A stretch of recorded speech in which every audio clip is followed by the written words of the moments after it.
Full Immersion Auto Coder is a much better way of creating multi-file projects.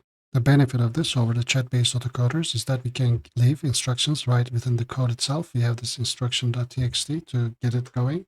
All we have to do is leave / and it will automatically detect it. The code is currently running, the Full Immersion Autocoder. It actually detected our / and removed it for future rounds, and it's actually creating a generic personal website using Tailwind CSS only, while keeping it minimalistically beautiful and responsive at all screen sizes. It made a plan, and now it's going to create the index.html, which we will write to file, and then we can see what else it can do right after this. Okay, so we have created our index.html. Let's go ahead and take a look at it. So this is what it created with some links, but this is pretty generic. We can actually leave comments in this code as instructions for the next round. For example, right here, before it mentions my name, I'm going to leave a comment saying, my name is Memo. I'm a full stack AI developer. I actually moved it here where it mentions my name and my profession. Right here, where in the About Me page, I made a comment. I learn and experiment constantly and share my findings in my YouTube videos. Here in the projects, right here, right above the projects, I'm saying that my 3 projects are ecohive.live, where I share my coding videos, codehive.app, where users can find. So some descriptions, and autostreamer.live. And then right here at the bottom, it says 2023. I'm going to say the year is 2024. Once I've made my changes, and I'm going to leave the instruction as it is, I'm just going to make a / just anywhere, and Immersive Autocoder will detect that, and we'll make a plan and see. Let's see what it does. It says that replace your name with Memo, profession, update profession to full stack AI developer, update the project section with information about 3 projects, and the copyright year in the footer to 2024. And now it's going to rewrite the file. The code file for this project will be available at my Patreon. The link will be in the description.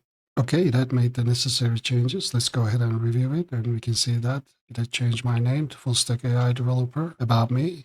And it also added my projects here, but we would like these to be linked. It also updated the year at the footer. Right here about the projects, I'm going to add another comment. I'm going to say, please link to these projects in a new tab.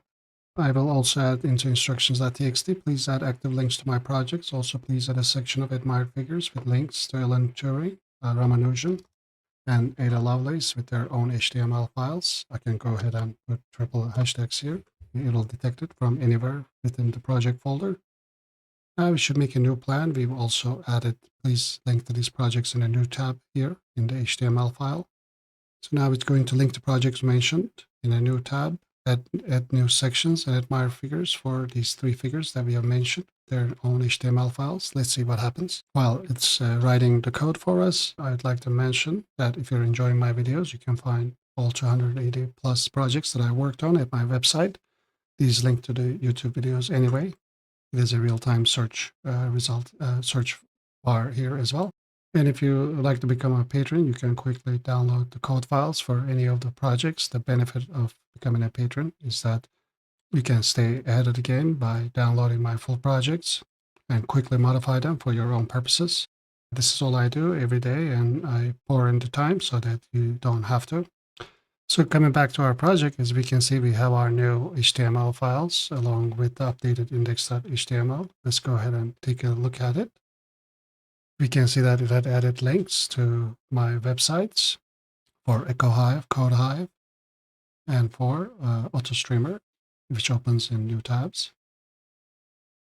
So that was good. And also it added admired figures. If you click on Alan Turing, it takes us to the Alan Turing page, Srinivasa Ramanujan, and Ada Lovelace. You can now go ahead and actually ask it to modify any one of these files by putting instructions here. You also have the instructions.txt for additional instructions. And this is where you actually kickstart your project, but you can actually make files in this project folder and you can start your project like that as well. Let's go ahead and review the code. I'm going to go ahead and stop this. So let's take a look at the main function. We determine a project directory, which is the project directory. We determine a text search, in this case, // and we have a check interval of 1 second, which we will use to check every second. And then we call the monitor directory, which is going to check the files for this specific task to start the autocoder process. We will print this, and then we will sleep for the interval we have specified. When we call the check files for the text, this actually is going to just check if any of the files here contain that autocoder starting text, which is triple slashes. We initialize a value. That text found is initially false. We do start a dictionary for all files, because at every iteration we actually save the contents of each of the files to a JSON file. This is for debugging purposes, just so you can see what you're working with. We will also be passing the contents of this to Claude. So we just loop over all of the directory for every file, and then we are trying to find the text. If we find that text, we remove it with an empty string, and then we write it back. And if we have found this text, then we're going to make a call to Claude. But let's go to the beginning of this where we actually initialize Claude chat, because we are using the Cloud Unified class that I've created to make our life simpler. If you would like to learn more about Cloud Unified class I've created, you can actually look at this OpenAI Unified API video, or more directly, the Easy Opus Auto Coder, where I talk more in depth about the Cloud Unified class. So once we initialize the project folder and instructions.txt, which are required, then we initialize our cloud chat with max history set to 0. So we're not actually going to keep track of history, but our only context is going to be the instructions and all the files we have, plus the additional instructions we find in this text file or in the comments of all the working files in our project. And we set a system message. The important thing here is that if your comments are ignored that you leave within your files, actually add a capital case task in front of it. Such as, for example, if I was leaving a comment here, and let's say I have some instructions, if I feel that this is being ignored, just add a task, all capital letters task in front of it, because it is instructed to actually pay better attention to those. And when it rewrites the code, it is instructed to remove those instructional comments.